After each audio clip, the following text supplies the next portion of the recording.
Hi everyone, and so my 3D anatomy project was the digestion system. I hope it's 3D enough. I mean, it's very soft and felty feeling. I like it. So, as we all know as anatomy students, digestion begins from the moment that we think about it. And so from the moment that we think, hey, I'm hungry, our body is getting ready to actually take the first bite of food. It starts building up acid in your stomach, anticipating your first bite of food. Your mouth starts salivating, producing saliva, which saliva contains amylase, which helps break down the carbohydrates in food to help your body run as normal and have energy.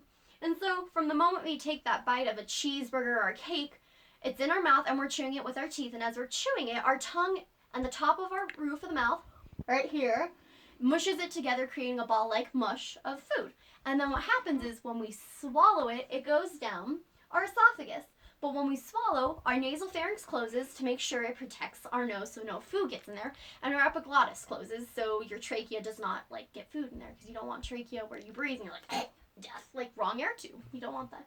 And so as the food travels down the esophagus, it goes into the stomach. The stomach is referred to by some, I like to refer to it, as a mixing bowl. And in there, it kind of mixes with all the acids and makes it more of a paste that becomes chyme.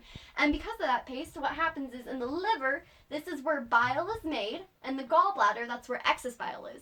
And since the gallbladder and the pancreas are connected, because the pancreas also, is really important to this process of chyme, because chyme is very acidic.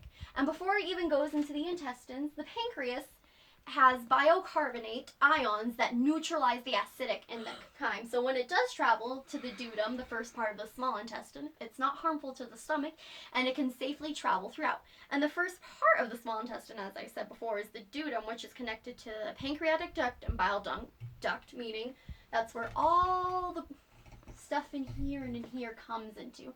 And then the ginium and the ileum are both where little villi touch, and they absorb the nutrients for nutrient absorption, which is really cool. And then from there, we go into the large intestine, which is located right here. The large intestine is made up of 3 parts: the cecum, the colon, and the rectum. The cecum is a pouch-like area where it collects the remaining chyme before it goes out the rectum and anus. And so from there, it goes, the chyme that's collected, it goes into the colon where bacteria that is used in vitamin synthesis, and it breaks down the remaining food. And from that, water and minerals are reabsorbed from the remaining chyme, forming feces. And feces goes into the rectum. And the rectum is just a storage area for your feces. And then it's also a place where you expel your feces out through your anus, which is this little piece right here.